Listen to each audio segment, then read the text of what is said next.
didn't camp, hired an Airbnb with friends, because I obviously work from home for a living now, so I don't get out of the house much. And my group of friends, they run a pub. Oh. So, like, they're always there, and none of us really get a chance to leave our immediate vicinity, so we just decided that we'll hire an Airbnb. It was probably, 4 hours drive away, so not too bad. And 4 then hours. we took the vast majority of the time just being outside, going for walks or hikes, as you say, just taking in some of the fresh air. Yeah, I'm looking on the map now, so that's quite a bit far north from you then. Yeah. That's a good drive. I would say that's a good drive. Like we wanted to go like a reasonable distance away, and another friend of ours who used to be part of the group, he moved to Leeds, which is like another hour or two even further, and so it just seemed like a reasonable meeting point where we could go outside and explore. It's good fun. Is like outdoors hiking, walking tours like you're talking about, is that something that you've been into for a long time? Yes and no. I did at college back in the day. I did a outdoor education course. Oh, cool. Because I was lazy with my intelligence.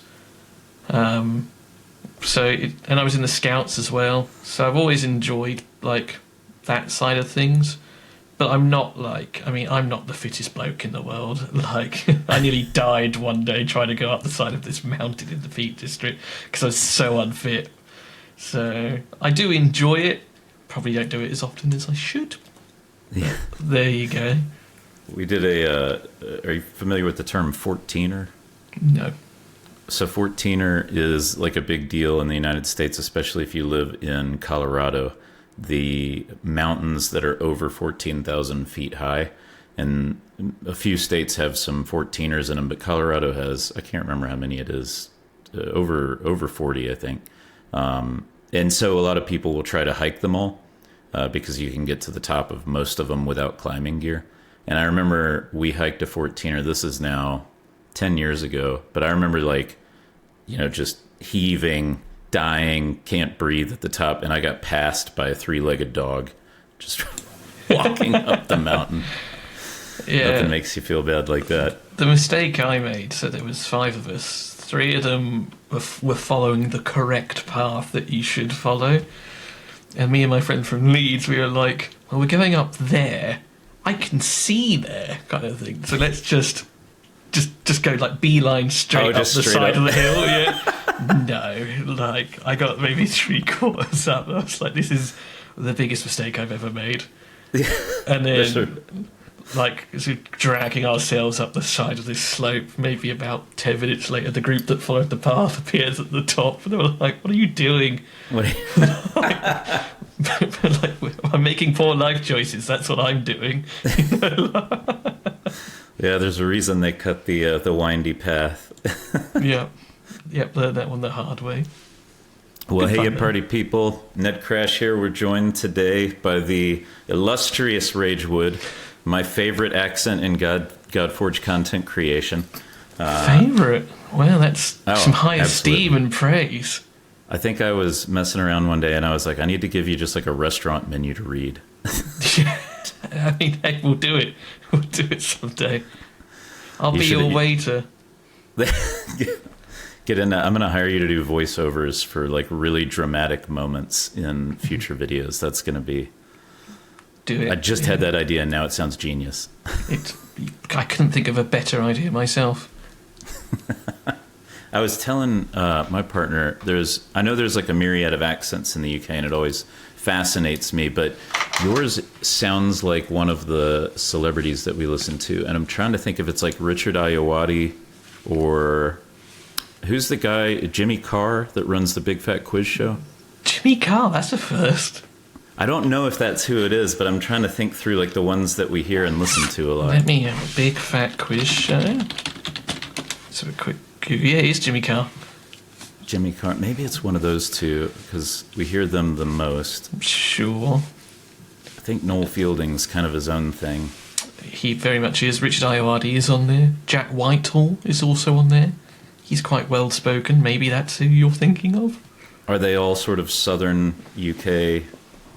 Jack Whitehall is. Like, he's Okay. London, definitely. It's funny, though, like, in Portsmouth, where I'm from, or Pompey as we call it, like, the accent in there is, like, completely different to how I speak. Oh, Like, I live, like, literally just outside of town, and then you go into town, and it is completely different. That's Like, so they've even got their crazy. own slang as well. And maybe that's something I guess we get onto later in the podcast, right? But, like, there are some words and, like, what do you call them? Is it idioms? Like slang terms kind of thing for certain things? Yeah. That if you say to anyone outside of the city, they're like, what's that mean? But to us, it's like this weird concept, definitely, for sure. Yeah, Sneaky sent me some like underground UK rap that I was listening to, and I could not understand anything. And it wasn't because of the accent; it was because the phrasing and the words. Sure. I just no familiarity with what they're trying to say at all. Yeah, I mean, heck, if you sent it to me, I probably wouldn't even understand it because Sneaky's. He was northern. I say was northern. Like, he is northern heritage, but I don't think he lives in the north of the UK. Oh, he's in South Wales now. Okay, yeah. Okay. I knew that he wasn't where he was from.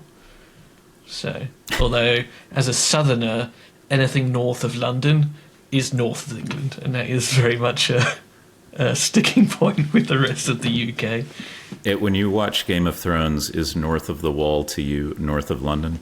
Yeah, basically. Yeah. Oh, okay. It's all wild and chaotic up there. We don't venture up there. It's safe down here in King's Landing, Portsmouth. In King's Landing, yeah. Yeah. We say Canada is the wall for us. So if you're north, Sure. the wildlings are Canadians. Yeah. I suppose if you ask anyone in the Midlands, which I call north of England, they will tell you that, like, Hadrian's Wall in Scotland is the north. That's where the Romans built their wall because they couldn't control everything beyond that. So I know Hadrian's Wall because of video games, because of showing my age once again, Dark Ages of Camelot, when they released like the frontiers very early into the game. Everybody from the three factions would gather at Hadrian's Wall and just have this constant night and day PvP fight. Yeah, I can't say I ever played that. But yeah, you should, if you don't know much about Roman history and the conquering of Britain, yeah, Hadrian's Wall was built because they couldn't control the wildlanders beyond that. Well, yeah, thanks for joining today. I see that you're wearing a very astutely noticed embroidered HellHades shirt, not just printed HellHades shirt. Yeah, embroidered. Yeah, no expense spared here with the red thread. Is that one of the perks of being in the crew? Yeah, they send you a shirt. That's like your membership to the club. You get a T-shirt. Is that how you got into content creation? Was starting to work with those guys? No, so like the first video I ever put out was on Raid, and that was on the 24th, because I wrote it down, the 24th of July 2019 is when I put my first ever video out. A similar time, I think, to when Simon started, maybe even a bit before. So I started playing Raid during the Shamrock Fusion, which was the first ever fusion after Santa Claus. So I was playing it for a long time, and I put like five videos out. Didn't know how to edit. Didn't have a mic. Like, I just used like the one that's sort of on a headset at the time that I was using. Weirdly, I still think I've got the same webcam possibly from back then. Hey, if it works. But I put out like 5 videos, and then, life gets in the way. Turns out, actually, it's a lot of effort streaming and all that with everything else, so I stopped. And then I got back into it March last year. So I'd left Raid by that point. I'd gone to Watcher of Realms, and then I stopped playing Watcher of Realms because this new game came out called Dragonair, Silent Gods, which looked really interesting, and I played the beta in that. And I played the first sort of 2 seasons, And then they were like the first company that were like, we want smaller CCs to sort of come make content. Oh, So I did, and I was getting like £30 to £50 a month, which that's my spending money in the game. Like I'm getting paid to do something I don't mind doing, so I stuck with that. And then I don't know if you're aware, like they closed the US servers. I heard about that. And I believe I think they were owned by the company that owned TikTok, ByteDance. Is it ByteDance? ByteDance. Okay. Because I know that was a thing in the US as well, where they closed the servers for a period, like I say servers, like they closed TikTok in the US, right? Yeah. And when they closed that, I was in a guild full of Americans, and all of a sudden, it was like brilliant. There's like half of us left, and I at that point decided I just didn't want to play the game anymore. It's because they were going to be repeating Season 4 over and over for 6 to 9 months, and I was just like, nah, not for me. But conveniently at that time, and Mr. HellHades dropped a video like, this is the name of our game kind of thing. I think that was August, September last year. And then I was like, oh, this looks interesting. Let's watch this kind of thing. And at this point, Fateless had been in development for over a year, maybe even 18 months. I just hadn't paid attention. And started covering Godforge from there. Made my old site that was, because I'm the kind of guy, like, if something's been said, I want to make a note of it. So like, this hero's been reviewed, put it there. And at that time, Raven Pyros had already started building his site, but he hadn't updated it in like months. So I was just like, fine, sod it, I'll do it, kind of thing. How hard can it be? Famous last words. And that eventually led to Dan reaching out to see if I fancied doing what I was doing, but for HellHades and being paid for it. So here we are. Very cool. Were you a web developer by trade? Nope. I spent 10 years in sales and customer service, working for the family firm. And then October last year, like, I'd had a pretty stressful couple of years, which I'm not going to go into. And I just decided, no, like, I don't know what I want to do, but I know that this isn't it for forever. So I became a postman, or mailman, as you would know. Because I got outside a lot. You're walking 12 miles a day, so from a fitness and a health perspective, it was better for me as well. And I was doing that part-time and just sort of working on the site in the evening.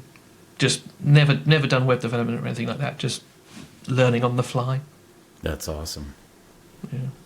So you had started a site to kind of catalog everything. Raven had started a site to kind of catalog everything. But I'm assuming from the get-go, Simon was intending to do that on HellHades.com as well, right? I mean, that's a question for him. Like, I don't know the honest answer to that. Like, I think that they've always taken the approach of they encourage the community to do their own thing.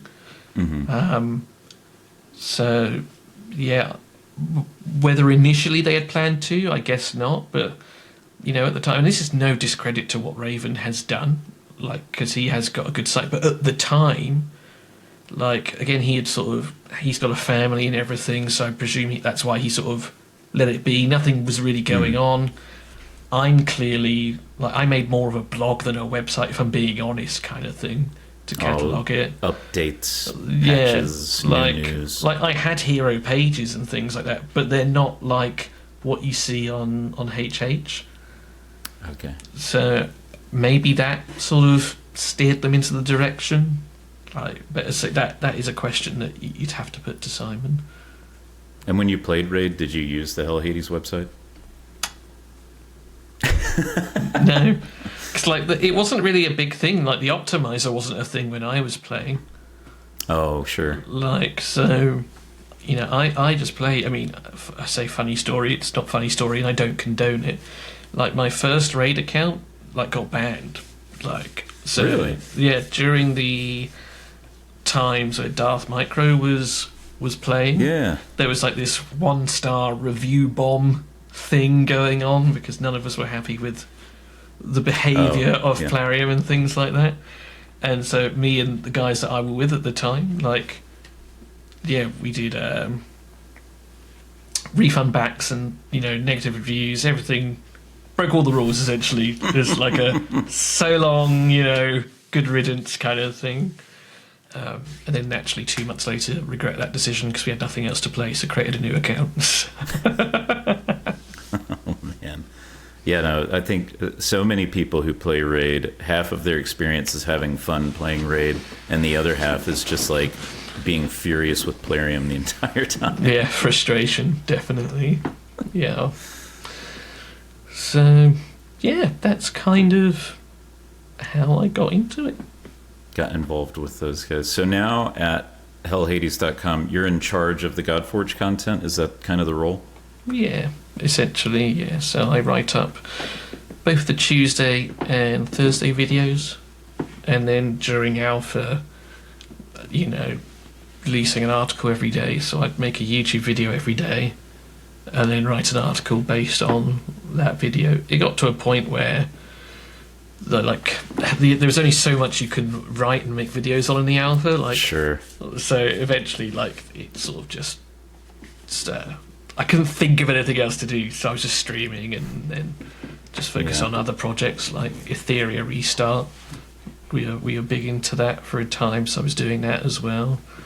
And now I do Dragonair as well. But I don't do it alone. Like, I'll give credit to Luke as well, or Never, as some of you know him as. Between the pair of us, we did sort of all three. So, for HellHades.com, covering Dragonair in addition to Godforge, and covering Etheria for HellHades.com. Yeah, although Etheria Okay. we don't really cover anymore. But when I first started back in March, like that was like my first project because there was no Godforge, right? So it was, this is Etheria, played Etheria, got into the RTA tournament, the sort of real-time arena, with Never, the pair of us qualified, and that's sort of where I learned this, like the HellHades systems and things, because it was different to what I'd done. And then by the time we'd sort of sunk into Etheria and I was pretty comfortable, then the Godforge first alpha dropped, so it sort of lined up quite nicely. It's a really interesting path, maybe is the word to use, for how that website has evolved over time. Because I think, you know, for the vast majority of us who played Raid and are familiar with HellHades and go to the website and look at, you know, oh, this is a 3-star rated champion or something like that, right? I think a lot of people have in the back of their mind, like, how does Simon have time to do all this? Like, he's running a video game company, he's running this website, he's making all these videos and whatnot. And I think I mentioned to you, probably like 80% of people don't even know that SAF works on that website, right? But it's really like an army of people, isn't it? Yeah, so Simon is he has a typical like leadership role, as I would call it, right? Like, he has input and he oversees, like, I guess, like the general direction, but it's also like very hands-off kind of thing. Like, there are others, myself, Never, Saf, Paul from Fateless, as you know him, Nubkex and YST, they do all the raid stuff. I didn't realize Nub was working on that. So so it's really, so Simon does have input, but he's got Fateless to worry about, and Dan as well, fiction. Like, so I'd say Dan's more involved in the HellHades side of things, like the actual website, and then you've got us 4 grunts underneath running around doing the work. Was Dan the original partner for the website? Yeah. Okay. And then he's one of the, like, we have 3 founders. We do, for yeah. Fateless. Yeah. Sham, Dan, and okay. Yeah.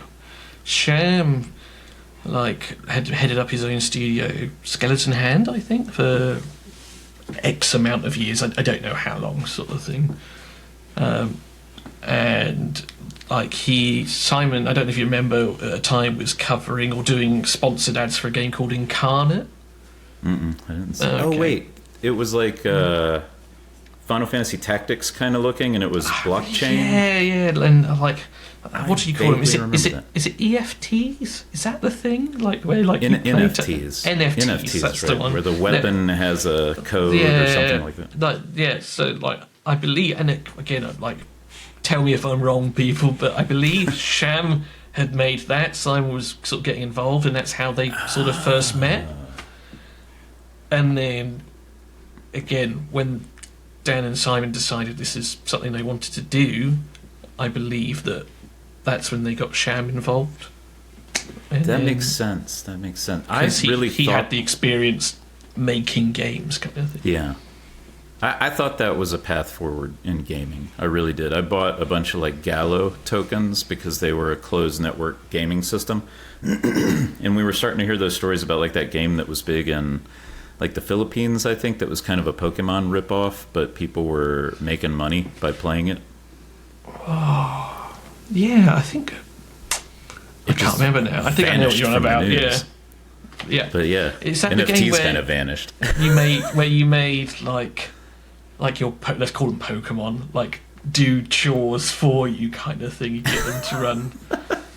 Yeah, it's going to both be I probably won't think of it between now and the podcast or the end of this, but certainly when I remember the name of the game, I'll tell you what it was. That was quite fun. If you see either of us distractedly typing and not saying anything, it's you got to close that loop. Yeah. Yeah, what was it called? I'll have to come back to that at some point. Man, I got to ask Sham about that then if I get a chance to talk to him. Because what happened to Incarnate? Did it just fizzle?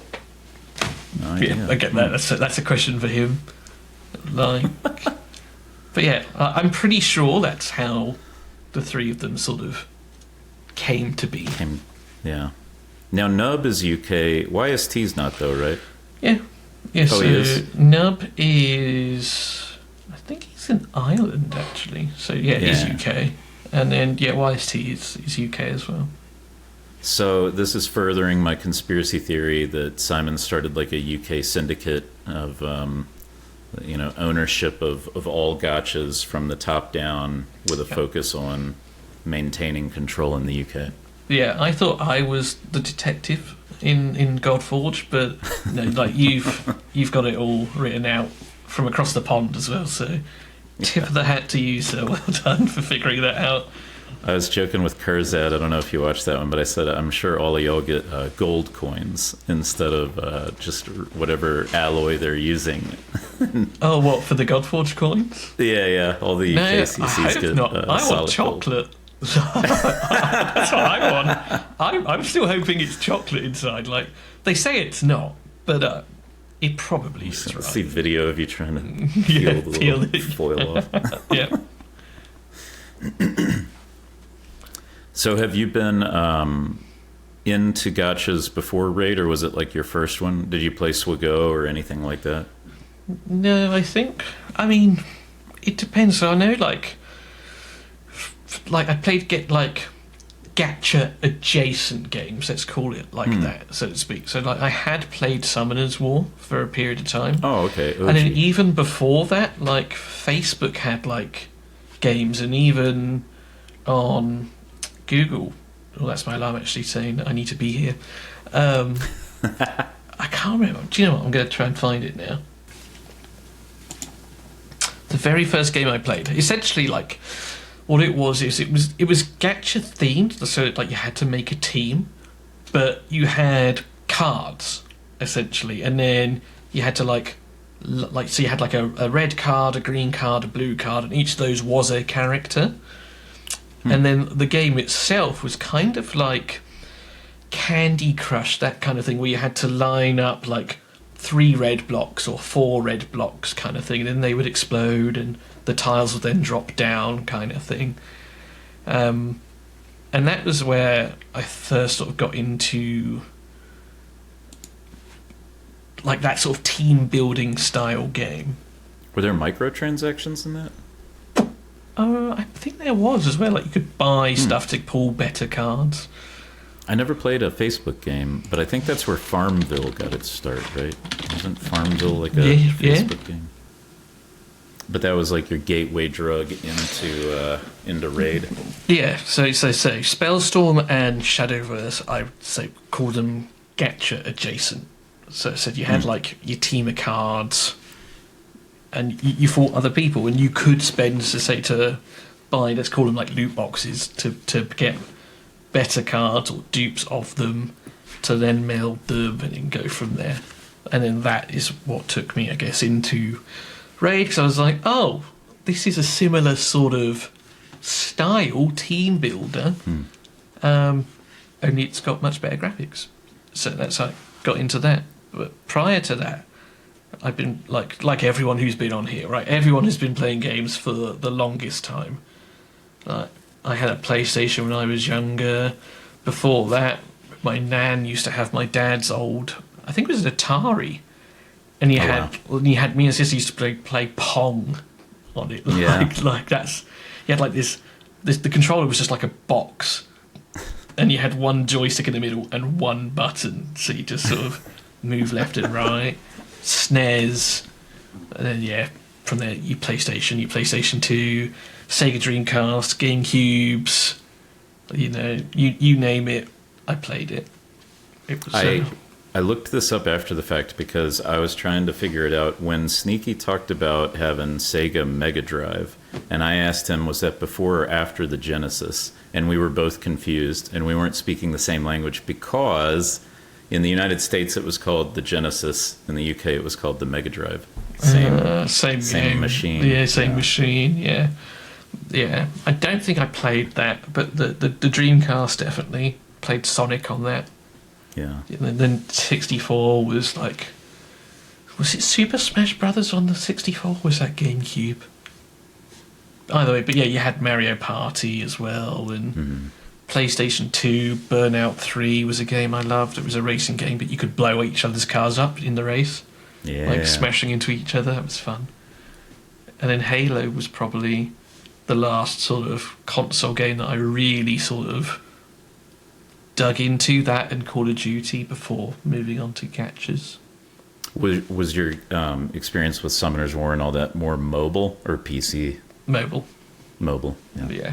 Raid was probably the first sort of gacha style game I played on PC. I think that's true for a lot of people because the quality of life of playing it on PC is far superior, with plugins and the optimizer and RSL helper. Mm-hmm.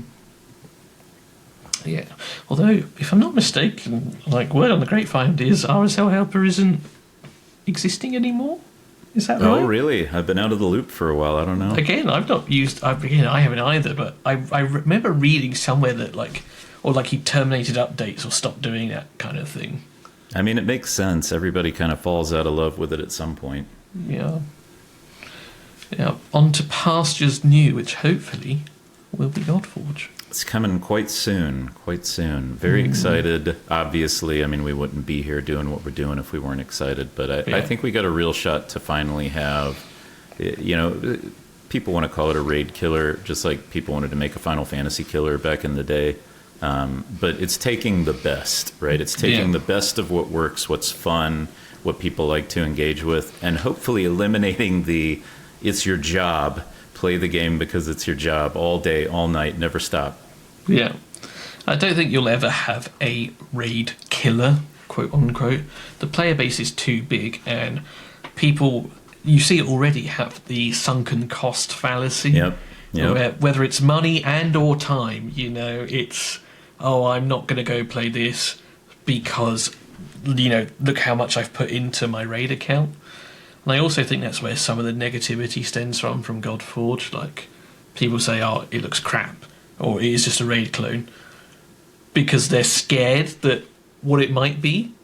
And again, maybe it's just me sort of thinking too deep into it, but I do think it plays a role in some of people's negative feedback towards the Godforge.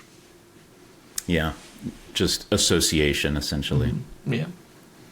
I remember when I got into Star Wars Galaxy of Heroes, it was right when it came out, and it was my first experience with a hero collector. But in my mind, I associated it with like Final Fantasy. I was like, okay, turn-based battles where I make an ability decision, right? This is familiar to me.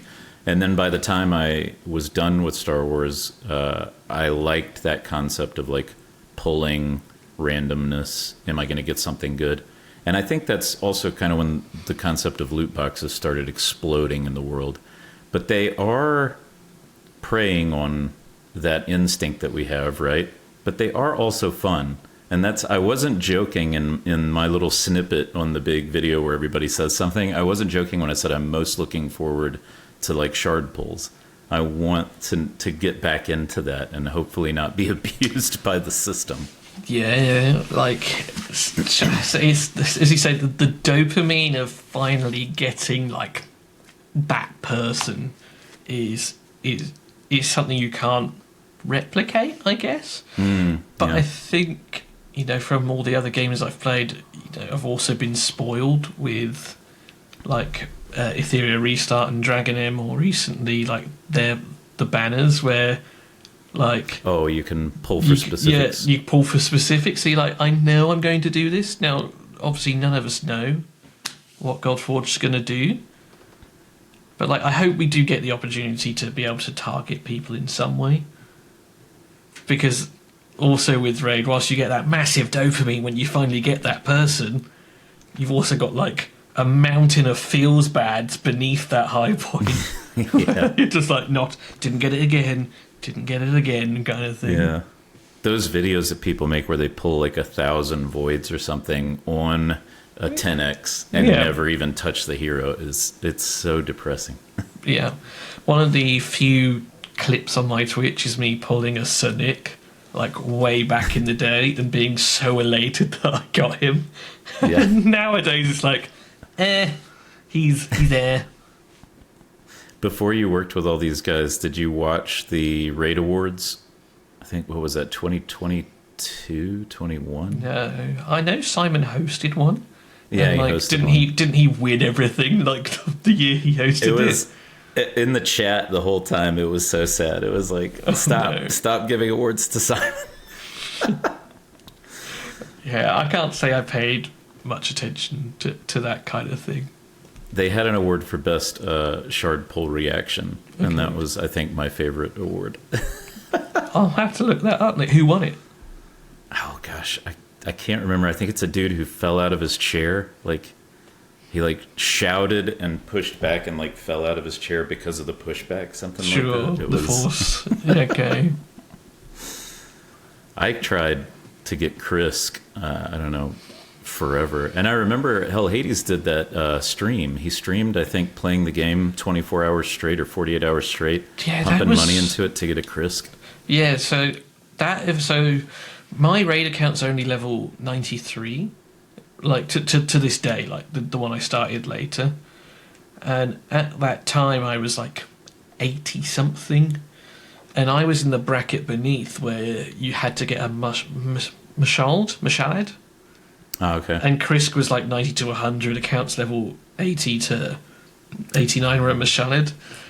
And I fought hard as well to get a Mashalad, like when that was going on.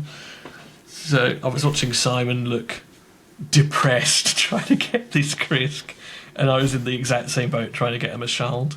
Because I already had Krisk, so I wasn't worried about that. It's such a weird feeling, isn't it? Because you're not doing it because you hate yourself, right? Like there's an aspect of that that's fun, and that, you know, feeling that I can work for something and achieve it. But at the same time, it's so unhealthy to put the players in that position. Massively. Like, yeah, as you say, I think the competitiveness is what drives a lot of people. Like, naturally, like, even the most uncompetitive person will still have an element of that in their life, just in something specific rather than sports or whatever it is. And you say that's why we do it, we want to win. But as you say, like, staying up for 20 hours. Heck, even the alpha that just went like, I couldn't win. I went into that knowing that I was not allowed to sort of win anything. But it not didn't, allowed to, not for lack of trying. Yeah, not for lack of trying, but it didn't stop me from pushing, like, and trying to reach those numbers. Does that mean that you'll be in Vegas regardless? No. Ah. No. Like, so, and it makes sense. So it's the same reason why, like, Odd One, for example, I believe also couldn't win anything, just because of the optics of it. Like, if a member of HellHades Gaming won a trip to Vegas, how would that look? Yeah, well, he trialed that experiment before when he won all the awards on the Raid Awards that he was hosting. Yeah, exactly. So, and it's the same with Odd One. Like, shout out to Odd One. Like, he's a very good catcher player. Very good. And I'm sure he could have pushed up there with the rest of us. But he can't win. So, kind of... Yeah. What's the point, you know? Yeah. I can't win because I'm just not good enough. I couldn't. I didn't take Guan Yu, and immediately I was like, oh, okay, I'm just falling behind everybody. Yeah, and then I didn't pull a Zeus. I didn't realize about Maria till it was kind of too late. So for the race, at least, I had no shot. Well, you say that. Like, Papa Tez took Lady Jacques. Like, he liked that. Really? He liked that booty. So, so he took Lady Zoc, and he still finished quite high. Like, obviously, like, you were then reliant on pulling a Guan Yu or something, but most people did get, like, I know I picked Guan Yu, but I got Ramses on, like, by the time I hit the 10th floor. So, yeah, but whenever I pulled him, I was already, I think, 4-star Ramses, and I just didn't want to pivot. Yeah. But I kept thinking that I was smart because I was going to get through Golden Guardian so much easier than everybody else. But then I hit the really hard walls. And without the Zeus, I got super hard stuck at 142. Yeah. So I didn't pull a Zeus at all in that third wave either. Like, my core team was Ramses, Guan Yu, and Anubis. Anubis, okay, interesting. Yeah. Because he was the control. So... you weaken everyone with Guan Yu and Ramses, and then if you get the kill with the Anubis skill 1, you place Despair on everyone. So I built Anubis in kind of like a weird kind of hybrid damage, but with lots of accuracy, and just controlled my way through it. And so didn't run Skadi, didn't run Mordred? No, I still had Skadi and Mordred. Sometimes you need more control. But Anubis was the sort of the core control unit for my team. I probably used Skadi more than Mordred because Skadi has single target control, and I had the AoE control from the Anubis. So yeah, Skadi probably was used more. Skadi then Isolde probably is a nice sort of option as well for the turn meter push. Are you official Hive Mind? I guess you could say that. Yeah. Like, but I'm in all the Discords. Like, you are. I'm in all of them. I'm an enigma. But yeah, I was part of the Hive Mind in the alpha, and I'm in there now. But you know, we'll see what happens. Yeah, everything's shaken out. The game's still not out. ELT just had a big blow up for anybody who's keeping up with news and drama. So I think we got most of ELT back on the server, but these things happen, right? They'll continue to happen after the game comes out. It's so early, right? Like, I'm sure it won't happen, but there could be a falling out between the Hivemind guys, and then all of a sudden that doesn't exist anymore. So, like, we don't even know what Pantheon's going to look like yet either. Like, no. We've seen. When was it? A video Simon put out the other day that, like, it appeared that you had like the rewards in the bottom right of the screen, and it said like 35. So like, for members. Yeah, like so you would assume that is the member count, but no one knows. Yeah. Okay. It's like, so we'll see. We could be making clusters of Pantheons, whatever clans, whatever we call them, of 40 people. and yet you might only be allowed 15. Like, we don't know, do we? So... Yeah. Do you think we're still on target for like a spring-ish release? Again, couldn't say. Like, I'm not involved in the Fateless side of things. Yeah. So I know as much as everyone else. Like, I hope it's spring, but also I'm very much in the camp of I would rather them take longer to make it good, rather than release something half-assed isn't the right word, but you know what I mean, like half-baked, not quite there. Because you only get one chance to make a first impression, right? This is going to be it. This is going to be as close as we get to the real thing.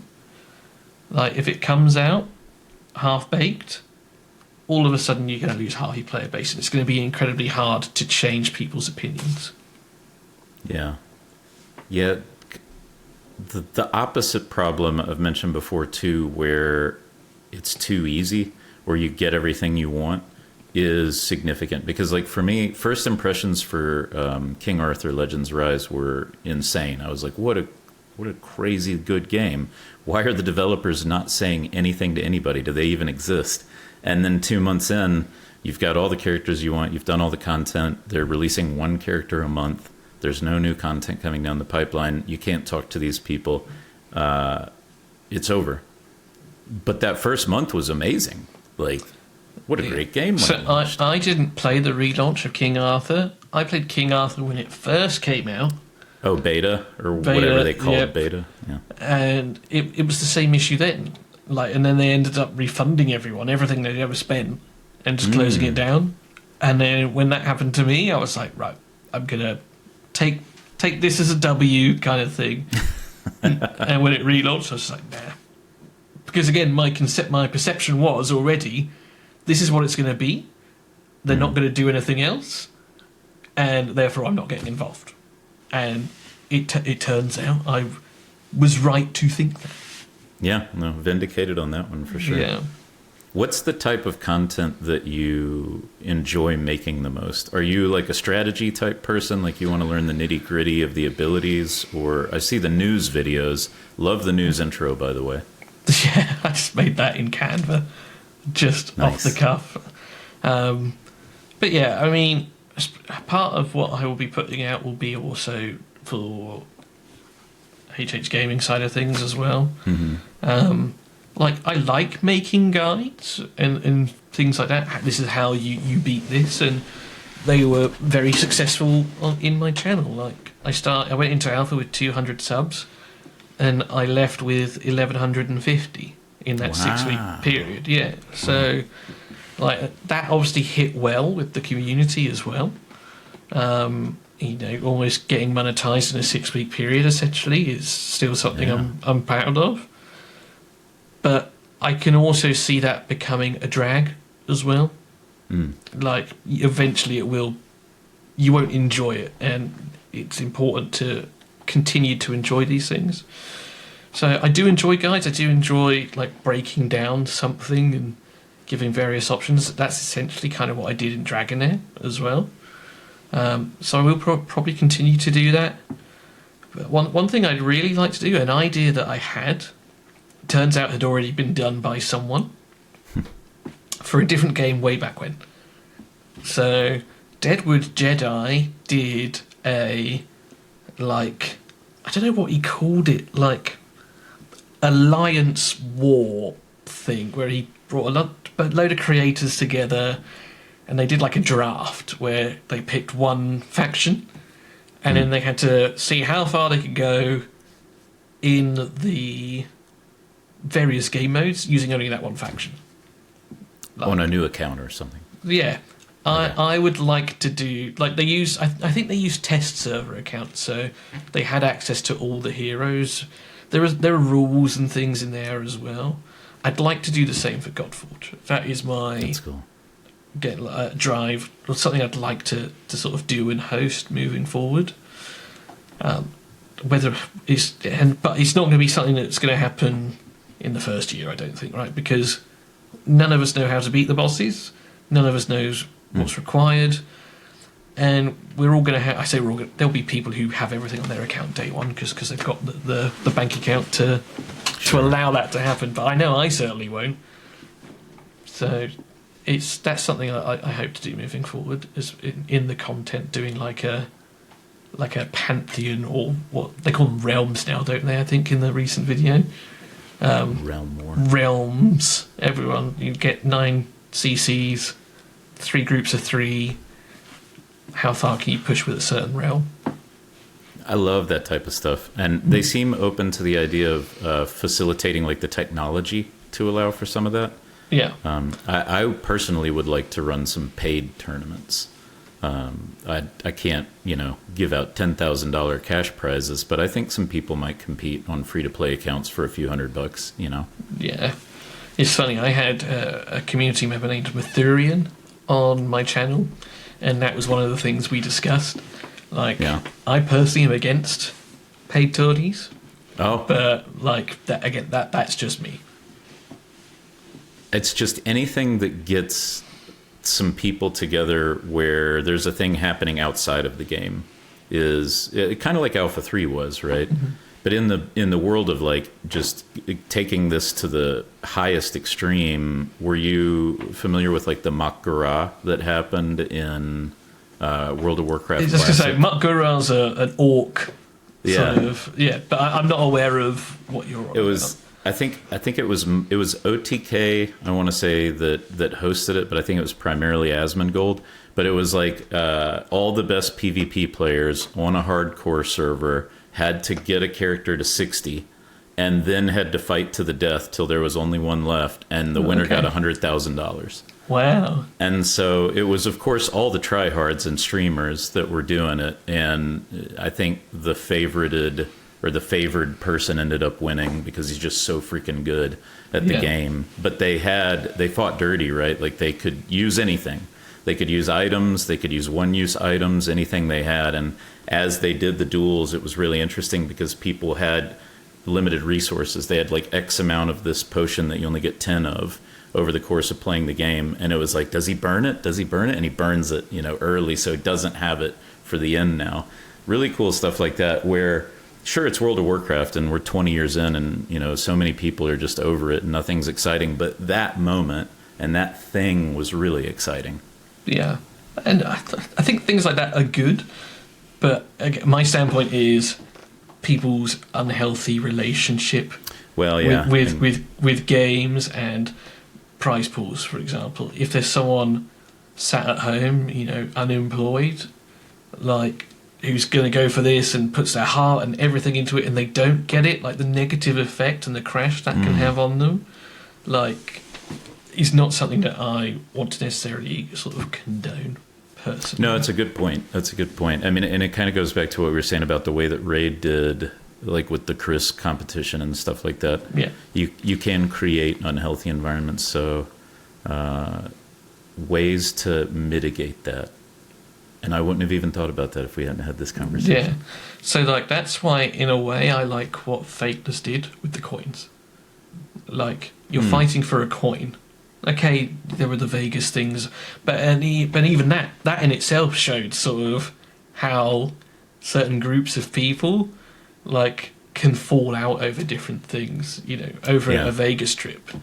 But I liked the coin side of things. Because you're fighting for something, but it's not like, what's the word? Like life-changing. Like it's cool for me, sort of thing, and I like have it, and I'm going to put it on my wall, sort of here or what have you, so to speak. But 100,000, for example, like some people would give up everything for that. Yeah. Because it is life-changing. Like whereas a coin, it's a nice gesture, nice token. I like that. I'm part of the club because I finished in the top 100 somewhere. But, yeah, I don't think it would negatively affect those who didn't win, who put everything into it and were unfortunate enough to not. I think all things said and done, the Vegas competition went about as well as it could have gone. There were grumblings. There were people that were upset about some things. Everybody was clear that, bugs are going to be utilized in this, so what's the good bug? What's the bad bug? But in the end, I think that it worked out as well as it could have, and I really didn't see that many people at any respectable level of upset. Yeah, I mean, there were, like, I was with the hive mind in the alpha. Like, from our point of view, like, as soon as everything went quiet from our end, oh, they're hogging everything, blah, blah, blah. And it's like, well, they're going to. It's a competition at the end of the day. Like, they also want to win this trip. Why would they share everything, you know? Well, there was a lot that went into that too. I mean, certainly there's the psychology of, you know, we've cohesed as a unit, right? We're gonna work together. But there was also 6 of 8 or something were all streaming, and so then there's are you capturing voice chat? Are you capturing alpha chat? Yeah. There was a lot that went into that. That is what's created the hive mind, right? So in the alpha voice chat, yeah, everyone was streaming and things like that, and then the whole things happened. People were secretly recording things, which is obviously not allowed at all. And then to avoid the sort of every time someone comes into alpha voice chat being like, okay, right, just let you know that we're streaming, you know, do we have your permission, you know, blah blah blah. To avoid that, they just made their own space, where they knew it was safe. They knew no one else was recording them secretly or anything like that.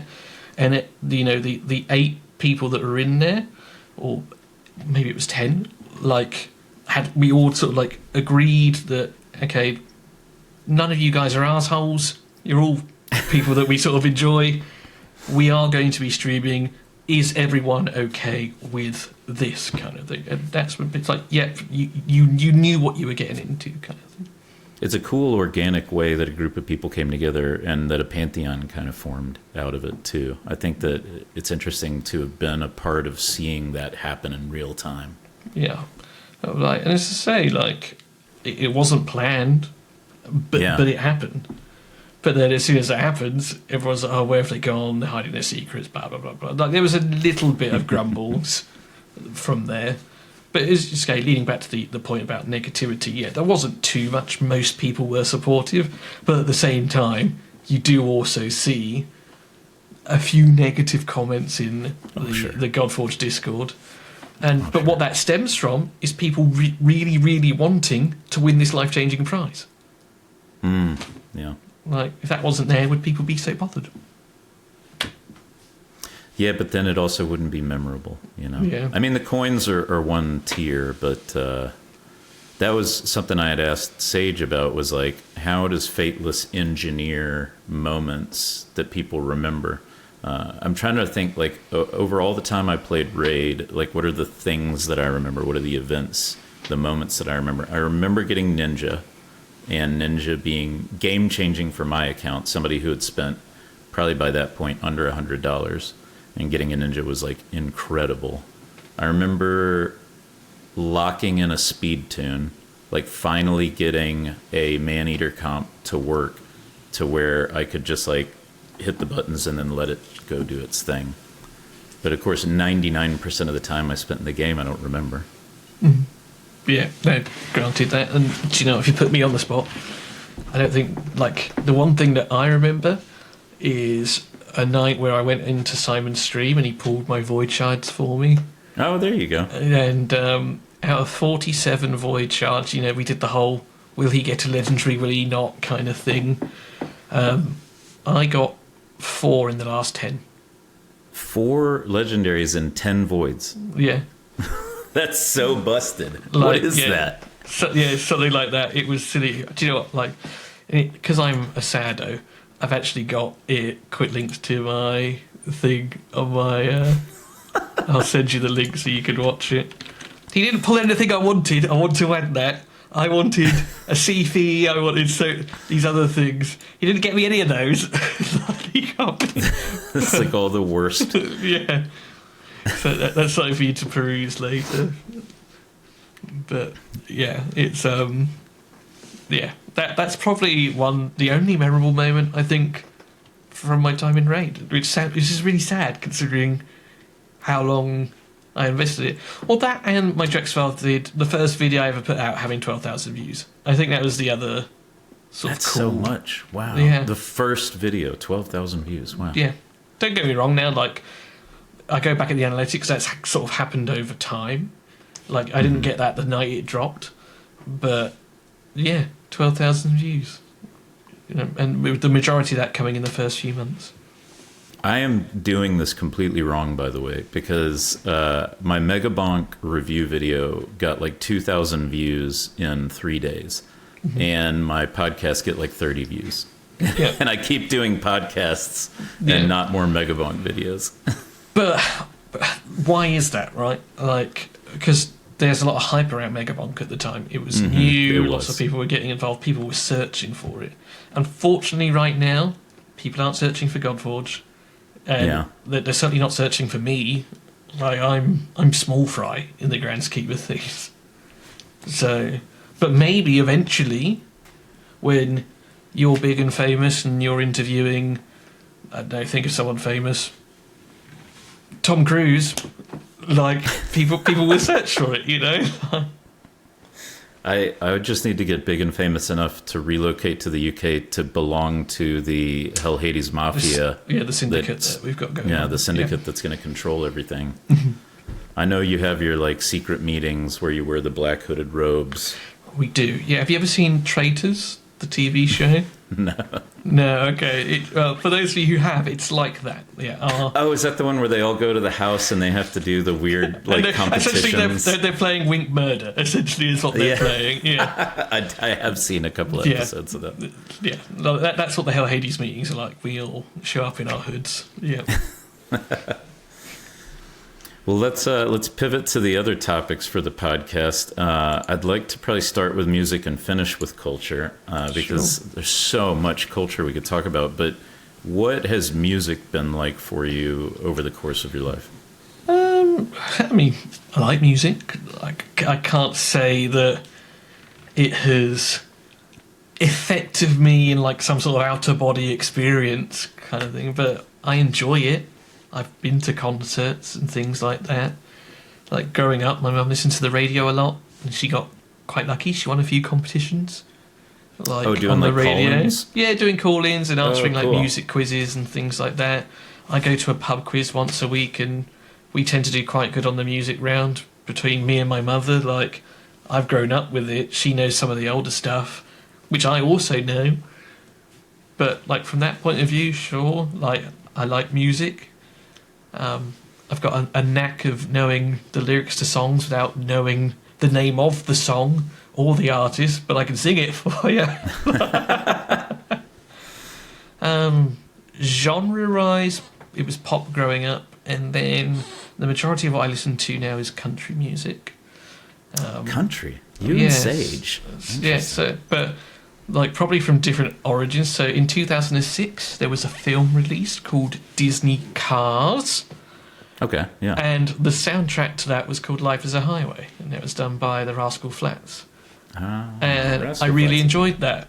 Like, I really enjoyed that song. So from there, I was like, oh, well, what other songs have these guys written, kind of thing, and, you know, really like that, the rest of those. And then Spotify, or I think it was Apple iTunes, I think at the time that I was using, is like, oh, you like this, maybe you like this kind of thing, and yeah, just went from there. So country music is what I enjoy most. Big fan of Luke Combs, like everyone is.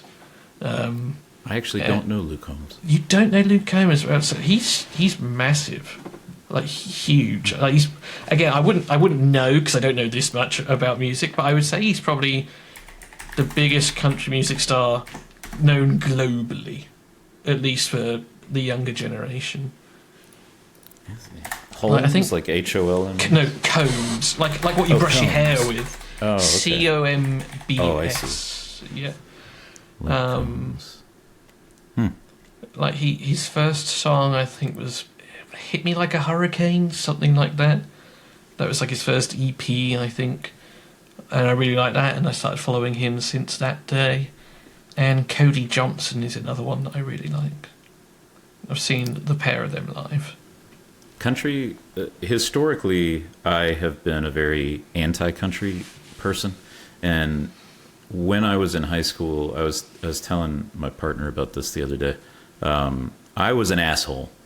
I probably still am, but maybe everybody was. But like in high school, you don't come across it now, if that's any consolation to you.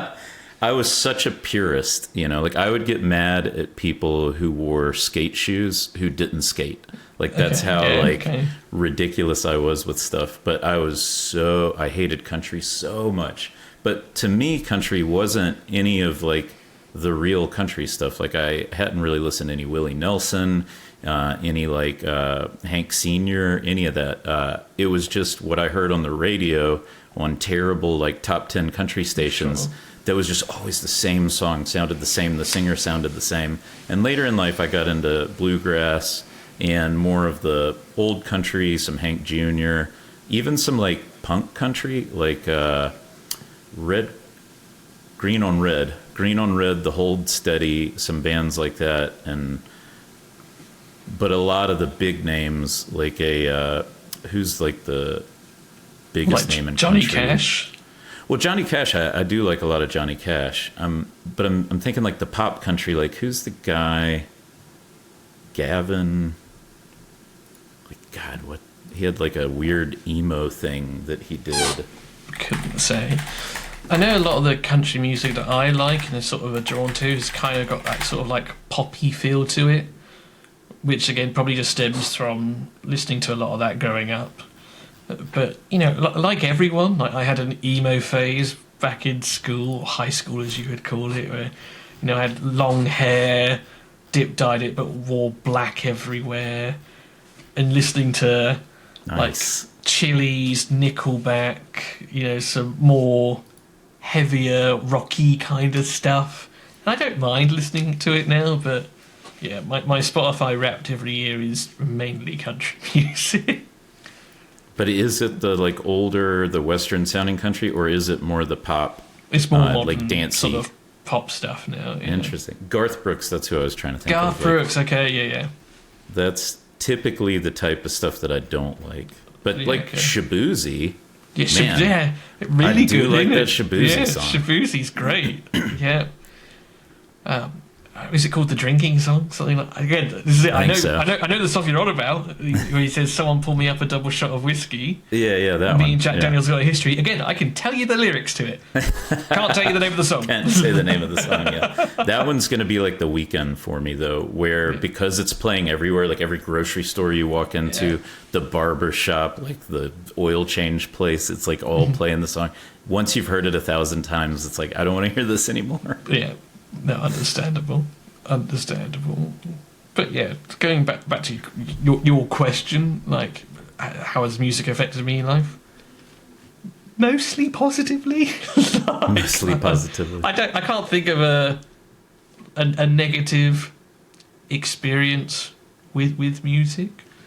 So yeah, mostly positive. We've all got a sad playlist, but outside of that, like yeah.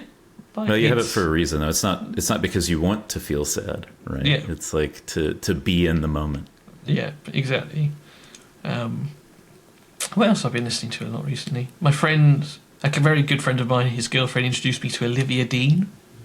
I don't know what that is. That's very easy listening if you just want something chill. Sabrina Carpenter's a babe, so I've listened to her a little bit. I'll tell you what, actually, one thing that I really did enjoy. Have you heard of Dua Lipa? Mm-mm. She's another names. Pop art. Dualipa.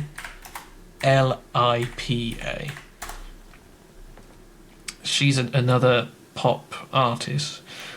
But she did a gig in the Royal Albert Hall in London, which is synonymous with sort of the BBC orchestra. And like it's a huge music venue, but not for like huge bands and concerts like that. It's like it is more like it's orchestral, but also like the way the sound sort of moves around and bounces in it is incredible. And recently, like very recently, the Grand Ole Opry 100th year sort of anniversary, I guess, or 100th year since the Opry for country music came into the Royal Albert Hall as well. Where Luke Combs and various other artists played. But yeah, Dua Lipa did a show in the Royal Albert Hall, and it sounded incredible. Did you go to both of those? So no, I didn't go to the Dua Lipa one. I've only seen recordings of it. Oh, okay. But even through the recordings, it was very elegant and fit the vibe of the Royal cool. Albert Hall. But it was very fun to watch and go see. That on YouTube, you can look at it on YouTube. How far are you from London? Like a 2-hour drive?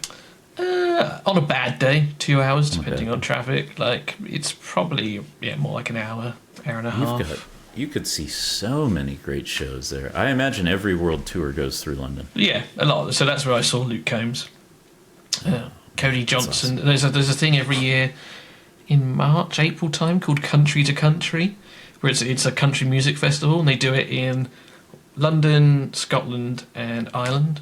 So it's 3 nights, and the artists will perform at each venue each night. So if they're in London on the Friday, they'll then go to Scotland on the Saturday and then perform at the third one on Sunday and then go home, kind of thing. Okay. That's in London. So I mostly train up there. But yeah, a lot of, as you say, world tours will go to London or Manchester. I went and saw Elton John in Manchester on his farewell tour because I couldn't get tickets in London. But there's quite a few larger venues in the UK where a lot of world tours will go to. And for the US listeners, when you say you mostly train up there, you mean take a train, not that you're an MMA fighter. Yeah, it's exactly what I mean. I could be an MMA fighter. Get rid of some jelly. There you go. Could be. You don't know that. But yeah, no. Because you've got, what do they call it? Not congestion charge, but because London emissions. is obviously a mess. Emissions, like an emissions charge, taxing in London, and the M25's a nightmare, which is the ring road essentially that goes around London. It's just easier to hop on a train and then catch the tube. The train takes me longer, so it takes me about 2.5 hours to catch the train, rather than drive, which is bizarre. But from my point of view, I haven't got to worry about parking, I haven't got to worry about anything, just train in, catch the underground, because it goes to a lot of the big venues. The only awkward one is if someone, like Post Malone, was at the Tottenham Hotspur Stadium. Because the Tottenham Hotspur Stadium, the new one, is brand new. It's built on a site where there's no tube stations around it. That's the only one that's a bit of a ball ache to get to. And then when you take a car, is it Uber or is it just like the old British taxi system? No, I drive myself if I was to take a car. Oh, if you take the train in and then you got to get from point A to point B. Yeah, I mean either or. Right? Either or. London cab, or you can take an Uber. Cabbies probably know the area better because they have to do a famous test. I can't remember what it's called now, but they study. London cab drivers are clever dudes. Interesting. They have to know. This test is knowing every road in the centre of London, which seems like an obvious thing to do, but when you think there's thousands, you could walk into a cab and go, I need to go here. And this is before sat-navs were a big thing. They can go, right, yeah, I know it, let's go. Oh, wow. It's a city I don't want to drive in. I've driven in Edinburgh, and it's not awful, but it's complicated. And especially for somebody who's used to big wide lanes. Yeah. And explain this to me, by the way. I rented my first car in Edinburgh in Scotland, and I told the company that I wanted a Jaguar. I wanted a Jaguar F-Pace because I got a good price on it. So it was one of those where you could say I'm getting this car. I show up and they're like, oh, well, we don't have the Jaguar for you. And I was like, what do you mean? I specifically rented that vehicle. And they're like, yeah, I'm really sorry. We're going to upgrade you. And I was like, all right. So they upgrade me to a Range Rover Velar, which is the widest SUV in the UK. The biggest, yeah. And it's in any other circumstance, they think they're doing me a favor. And the whole time I'm driving in Scotland, I'm just I don't want to hit things. Yeah, going down the narrow streets, in a massive view. Yeah. Yeah. Yeah, I can't explain that one to you, unfortunately. That's just companies in general. What they've probably done is taken too many bookings for that, knowing that planes, like where they will always oversell the flights, banking that people don't show up or miss it or what have you. Like they've probably taken too many sales, and then you just drawn the short straw, unfortunately. But yeah, driving in London, that would be... Yeah, it's not on my to-do list. It sounds like hell to me as well, and that's why I'm just like, I've done it once and never again. Yeah. Never. If you come to the States, don't drive in D.C. Washington, D.C. is worse than, in my opinion, Los Angeles. It's so bad. Okay. I mean, I've been to the States, but I've been to like the touristy things. Like I did New York in 2009. And then went down to Orlando, Florida with the family sort of thing as well. That was like the same trip, Epcot, NASA, all that kind of stuff. It's not that bad of a flight to New York. I think no, it's only like 9 6 hours. No, well, I think it's 9. I could be wrong, but I remember it being 9. But also it was, when was 2009? 16 years ago. So, that's crazy. I might have forgotten, but I remember it being 9. In my head, it could be shorter though. And then in 2016, I wanted to go discover myself, so I took a gap year. And the end destination was Australia and New Zealand, but I went via LA. Like I went that way around the world, which isn't that common, but I did it for jet lag purposes. So like going westwards. Yeah. I mean, like if I took a night flight, take very long. Yeah, well, it's either that or you go like via Singapore in the other direction. Like it's both like 24 to 26 hours. Didn't matter which way. Equidistant? Yeah. Like, and it doesn't matter which way you went. But just from a jet lag perspective, so like I took like a morning flight to like LA, and then whilst it was like morning for them, in my head it was like evening, and then I caught like what would have been my night flight over to New Zealand. So I slept on the plane, so when I landed in New Zealand it was like the following day in the morning, so it didn't mess with my pattern. Yeah, we were talking a little bit about this before we started recording, that you have driven more of or seen more land in Australia and New Zealand. So you did a whole year? But yeah, so I planned to go away for a year. I ended up only lasting 7 months because I spent all my money. That's awesome though. 7 months. But yeah, I this is something we were saying is actually at least common for me, and you believe the same. That in my experience, a lot of Brits have seen less of our own country than we have the rest of the world, and I am definitely part of that club. I've seen a lot more of Australia. I did both islands in New Zealand. I went to Fiji, Singapore. Seen lots of those places. I've probably seen maybe 5-10% of the UK. And even that we're saying seen, maybe like I've driven through it. I've seen Stonehenge. Never been there. Driven past it once. Never been there. Like, it's only an hour and a half away. Yeah, basically, on the low way. So, look, it's Stonehenge. That was nice. Keep driving, on the A303 or whatever it is. It's like, yeah. What was your experience like in Australia, though? Like, I find that a lot of Commonwealth, this was an experience we recently had in Canada, a lot of Commonwealth just sort of trade people. And so when we went to Canada, we didn't hardly meet any Canadians, but every bartender was Australian the entire time, because they're all doing 2 years in Canada. Yeah, it was the same in Australia. You also got to think the places I'm staying in hostels, right? Cheap, just a bunk bed, just for some shelter, essentially, right? Who else is staying in hostels? Everyone else that's backpacking. So yeah, a lot of Brits, that kind of thing. As you say, bars. And I'd say less so workers. Like a lot of the working jobs that at least I saw when I was in Sydney were for like a soap making company in a factory kind of thing, or call centres. Like in the bars, there were more Australians, but also there were some Brits. But I don't know if it's still the case now, but when I went to go over there, like, even though I had bar experience from here in the UK, I couldn't just go work in a bar.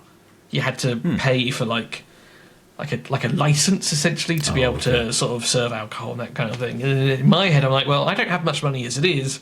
I don't want to pay $300 out to then earn less than that than what I'm going to be there. Especially as like each state in Australia, again at the time, had like a different license. So just because you'd done one in New South Wales, if you went to Queensland, you'd have to pay to do another license. All over again. Yeah, you're like, what's the point? So I think that was part of the reason it was less common for backpackers to be working in bars. But again, that was 2060s. That was 9 years ago. So who knows what's happened now. Did it feel like a different culture, or did it just feel like a different accent? Different accent, like different culture to an extent. So, again, we probably can't say this on the podcast, so maybe beep this out at sort of the hour 20 mark, okay? But everyone calls you a HellHades. like, but they mean it in like an endearing term, like, oh, hello mate, you're a top HellHades. kind of thing. I've said it again, 20 minutes and 4. But for me, like in the UK, that's like the biggest insult you can call someone.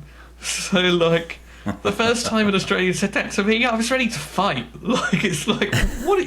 Come on, like that's rude. Let's throw fists. And he was like, no, it's a nice thing. Is it? Yeah, it was. It was very common, and it became part of my vocabulary quite quickly when I was out there, because that's just what everyone said. But then did you bring a bad habit with you back to the UK? And then like, and then you're like, right, I can't call people that anymore because that will get me into a fight, kind of thing.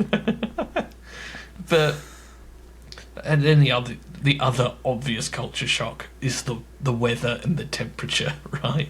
It's quite hot, isn't it? Yeah. Like when I was in Brisbane, I think the highest it got to when I was there was 46 degrees. And translated to Fahrenheit. I don't know what that is. Like, it gets hotter in Texas and things like that, I know. Like 115. Yeah, oh like, my God. That, like one day I was in Brisbane, it was like 46. Whereas normally here in the UK, like peaks at like 17 to 20 Celsius. Wow. If it gets to 30, we've had a good summer, kind of thing, But like I'm like a very white, pasty British man, sort of thing. So like I look at the sun through my window and I get sunburnt. That's kind of the Viking heritage, I guess, kind of thing. So when I went to Australia, it's like every day, sun cream up, cork hat, just to protect my fair skin. That was probably the biggest culture shock over there. The gap year concept is, I remember I met somebody on a bus when I was in college that was doing it, and I thought, because, again, accents, right? I thought he said gap year. And so for like 2 years, I was going around saying, oh, these people from the UK, they do this thing called a gap year. Until like one day somebody was like, a gap year? I was like, that makes more sense. An idiot for the last 12 months or something. Oh, yeah. Yeah. I'm the hardest person on myself for mispronouncing things too, which is one reason I did that how to pronounce Godforge hero names video, because I think pronunciation is funny at times. But going back to it though, that concept, like, I think maybe more Americans do it now, but 10, 20 years ago, none of my friends did it. If they went to like stay in hostels, they would go for 2 weeks, right? Not a year or 2 years. And I'm starting to wonder how feasible it even is anymore with the cost of everything, Yeah, God knows. I mean, I know that whole sort of experience, I think I spent around £8,000, like, for myself. For 7 months, I mean, that's incredible. Yeah. But, like, you're living off eating literally nothing. You're staying in some pretty shitty places, kind of like... It is not something I would rush back to do now, but at the same time, I'm glad I've done it.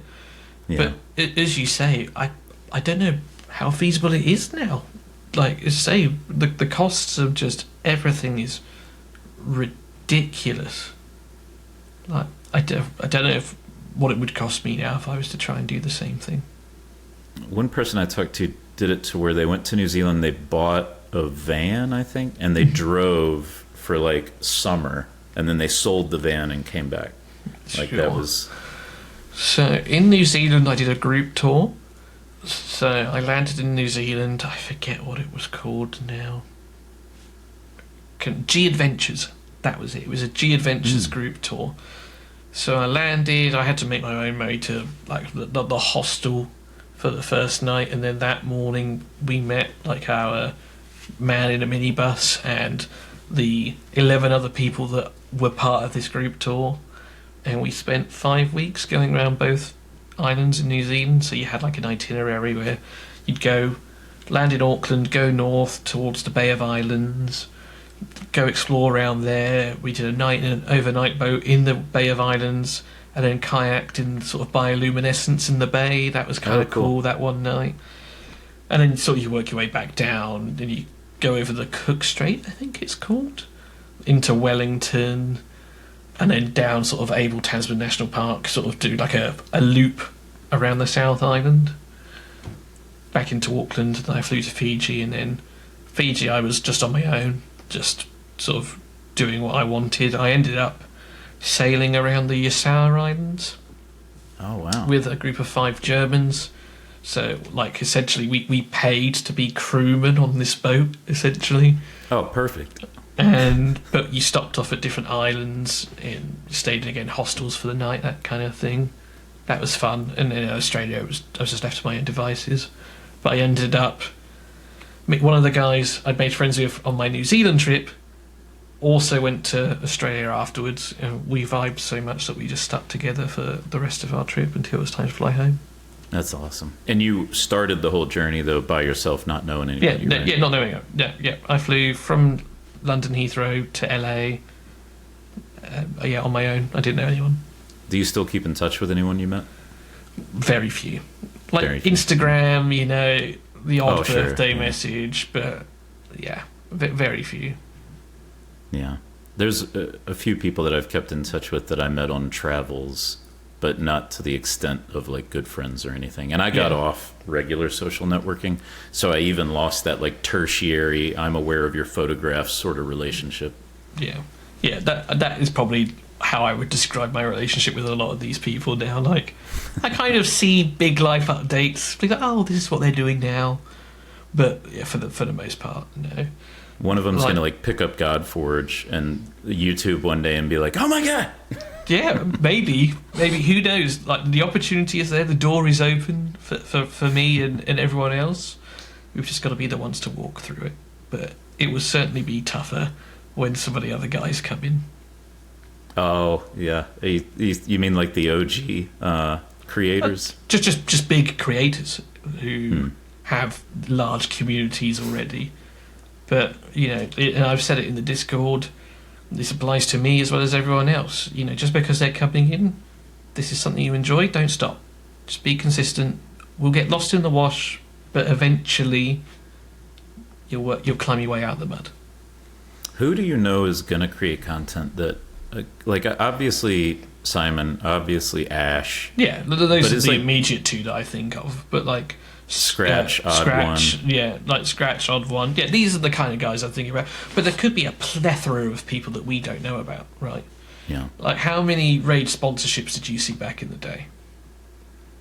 They were throwing them out like candy. I mean, they were getting the weirdest people to play the game. Now, Plarium is obviously a huge multinational gambling company with an infinite budget. Like, Fateless obviously isn't that, and that's no disrespect to them. But I think it would be naive to think that they won't reach out to someone like Asmongold, for example, and be like, come play our game for an hour. Yeah. Like, you will get things like that. Yeah, and some of them might stick with it. They do some gacha gaming. They don't. I never really saw them in Raid, but like Tectone specifically was doing a lot of like whale out content for a little while there, and they had a whole joke. I didn't watch a lot of it, but I remember the meme popping up where it's like winners win every time they would pop a shard in any game they were playing, and then of course fail, but then just write it off, just be like, yeah, I wasn't trying hard enough. Yeah. Yeah. And those are the kind of people that I'm thinking of that will eventually. I'm trying to think of other raid creators. Big Papa Drops done a couple of videos. Is Deadwood going to play, do you know? Don't know. I'm surprised that I haven't heard much from him at all in the past. I mean, I haven't been playing Raid, but I just haven't seen his name pop up in the past year or so. Yeah. I'm trying to think. Be a Big Papa Drock, J Gigs, Cold Brew. Like, I don't know if any of them will pick up. I believe Godforge. J-Gigs is not going to play. I am involved in that community, but who knows? You never really know till the game comes out. Exactly. Like you say, they might not plan it, but in 6 months' time, who knows? Yeah.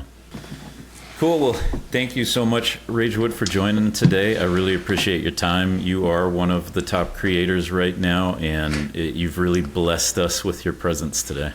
Well, thank you for having me, and hopefully for all of us, this CC journey can continue to expand, and we can all benefit and prosper from it. Yeah. And as always, thank you, the listeners, for watching, and we'll see you next time. Peace. Ciao.